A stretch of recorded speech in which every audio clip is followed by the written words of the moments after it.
सरकारी अफसर की काले शीशों और बगैर नंबर प्लेट के गाड़ी चलाने, मीडिया के लोगों से लड़ाई झगड़े, बदतमीजी की वायरल वीडियो पर फैसल वावडा ने सख्त ट्वीट की। आपने भी देखी होगी, क्या कहेंगे? कहना क्या है, इस तरह की बात फैसल वावडा जैसा पढ़ा लिखा बाज़मीर आदमी और एक मुंह फट आदमी कर सकता है। मीडिया के लोगों को 2 टके का आदमी कहने वाला पता कहने वाला खुद कौन है?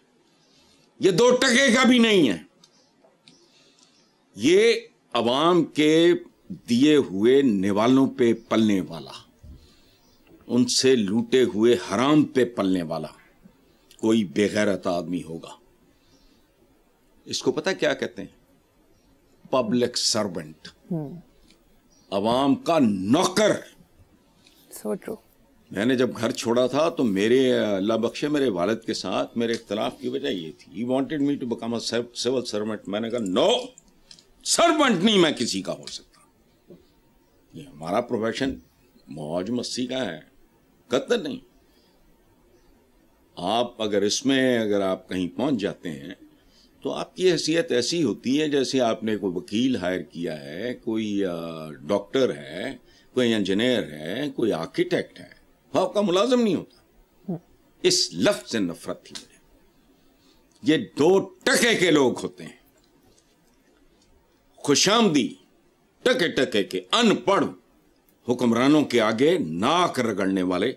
ये जो कह रहा है मीडिया को, अच्छा कि वो उसको पहले तो रिएक्शन नहीं, फैसल वावडा ने जब बहुत सख्त बात की है तो अब ये 2 टके का पब्लिक सर्वेंट बहरहाल इसके खिलाफ एक्शन शुरू हो गया। देखते हैं होता क्या है। और मैं एक बात बताऊं लोगों को, अब मुझे कोई अनार्किस्ट, मुझे तो प्यार से मनु भाई अनार्किस्ट कहा करते थे, अनार्किस्ट मैंने क्या होना है, इस तरह की बात हो लोगों को इकट्ठे होने चाहिए, मार मार के थप्पड़। ज्यादा खतरनाक काम नहीं, सिर्फ 2-2 चपेड़े मारें। ये 10 जगह ये वाकयात होगा, मैं देखता हूं इनमें से कौन चूं करता है। अवाम की हड्डियों बोटियों पे पलने वाले लोग, ये इस मुल्क की बदकिस्मती। सियासतदानों से लेके इन सरकारी अफसरान, पब्लिक सर्वेंट, वो मीडिया को पता नहीं कौन चबल है ये।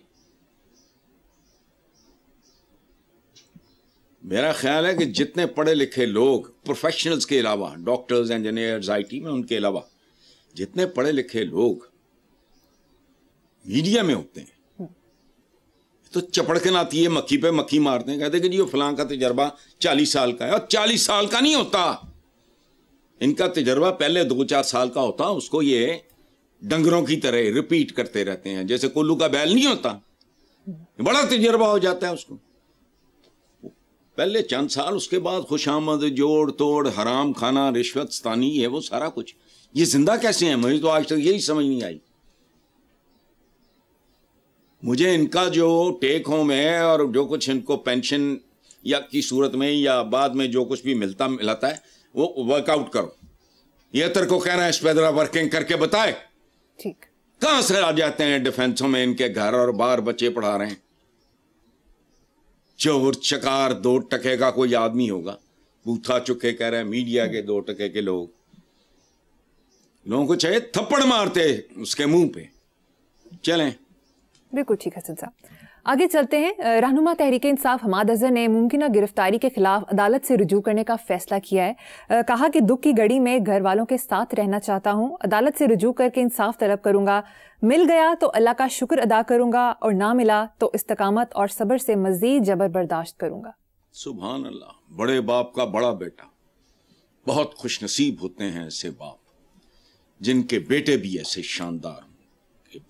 मिल गया इंसाफ तो अल्लाह का शुक्र अदा करूंगा और ना मिला तो इस्तकामत और सब्र से। देखो बात सुनो, मेरे लिए मियां अजहर बड़े भाइयों की तरह थे, बहुत ज्यादा प्यार और रोमांस। बेलीपुर तक वो मुझे मिलने आया करते थे। चंद सालों से वो लास्ट मुलाकात हुई मेरी एक बहुत बड़े इज्तिमा में, तो उन्होंने मुझे घंटा उठने नहीं दिया। खुद बाद में मुझे पता चला वो 4 घंटे आखिरी वक्त तक बैठे रहे, चंद माह पहले की बात है। बहुत बहुत ही प्यारे इंसान। चंद गिने चुने उन पाकिस्तानियों में से, उन पाकिस्तानी सियासतदानों में से, लेकिन मैं हमेशा कहता हूँ एक्सेप्शंस। अब मियां अजहर हो गए, इत्तेदाज हसन हो गए, अपने मिराज खालिद साहब हो गए, इस तरह के और नाम भी। مراج محمد خان ہو گئے, مختار رانا ہو گئی, یہ بات کرتے ہوئے میں اندر سے ہل جاتا ہوں, اسی لیے ہمیشہ یہ پخ لگاتا ہوں. اچھا, اب یہ آپ نے تو لکھا ہے کہ دکھ کی گھڑی میں گھر والوں کے ساتھ رہنا چاہتا ہوں, وہ ٹھیک بات ہے. حماد اظہر کی والدہ کو, گھر والوں کو تو علیحدہ کر دو, اس وقت بیٹے کی اشد ضرورت ہے, اور اس دکھ کی گھڑی میں how do they react I don't نو.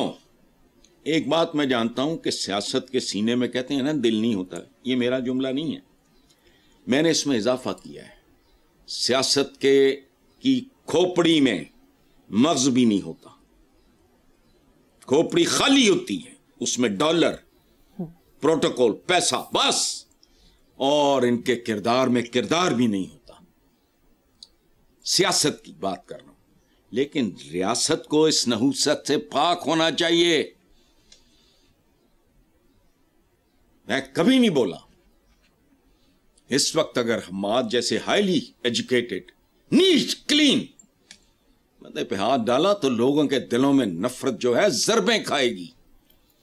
انسانیت کا تقاضا بھی ہے, پاکستانیت کا تقاضا بھی ہے کہ اسٹے پٹ.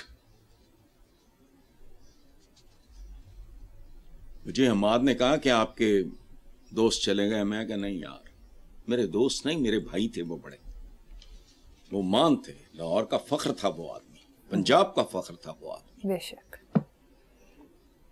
خیر چھوڑو, اللہ ان کی مغفرت کرے. آمین, اللہ انہیں غریق رحمت کرے. آگے چلتے ہیں صاحب. میڈیا رپورٹس کے مطابق عالمی منڈیوں میں گھی اور پکانے والا تیل سستا ہونے کے باوجود عوام کو فائدہ نہ مل سکا, اس کا ذمہ دار کون ہے؟